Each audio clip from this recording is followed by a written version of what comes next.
فرما رہے ہیں کہ ٹی وی پہ بھی ٹاک شوز میں علماء کرام مختلف آتے ہیں، وہ کہتے ہیں کہ نبی اکرم، اہل بیت یا کچھ اور ہستیاں پوری امت کو بخشوا لیں گے، تو کیا یہ درست ہے؟ قطعاً درست نہیں ہے۔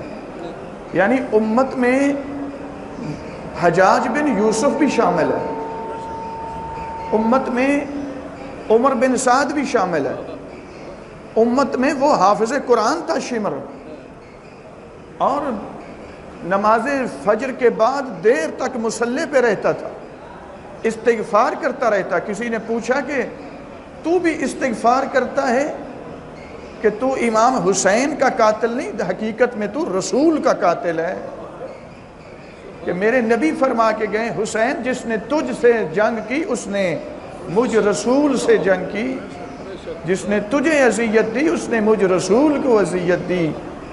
گویا فرما رہے ہیں جس نے تجھ پر ظلم کیا اس نے مجھ رسول پہ ظلم کیا۔ تو امت میں تو یہ لوگ بھی ہیں، تو ہم یہی تو کہہ رہے ہیں کہ 6 شرطیں میں نے بتائیں کہ 6 شرطیں شفاعت کے حصول کے لیے ضروری ہیں۔ ان میں ایک شرط سب سے آخر پہ یہ بتائی کہ ظالم نہ ہو۔ اگر ظالم ہوگا نہ میرے نبی شفاعت کریں گے نہ جناب سیدہ شفاعت کریں گی۔ متواتر احادیث ہیں، بہار الانوار پڑھ لیں یا باقی کتب تفاسیر، متواتر احادیث ہیں، نہ امام حسین شفاعت کریں گے۔ حتیٰ یہ تو ظالم ہے نا، اور ظلم کی بھی انتہا۔ چوتھے مولا فرماتے ہیں ابھی تو ہمارے نانا جان رسالت مآب ہمارے حقوق کی پاسداری کا حکم دے کر گئے کہ ان سے مودت رکھو، یہ مجھے رسالت کے اجر کی شکل میں ملے گا۔ فرمایا اگر وہ ہم پر ظلم کرنے کا بھی کہہ جاتے تو اس امت نے جو ہم پہ ظلم کیا ہے پھر بھی اس سے بڑھ کر کچھ نہ کر سکتے جو مظالم ہم پہ کیے۔ یعنی مطلب یہ ہے کہ 6ٹھی شرط یہ ہے کہ شفاعت کس کو نصیب ہوگی؟ جو ظالم نہ ہوگا۔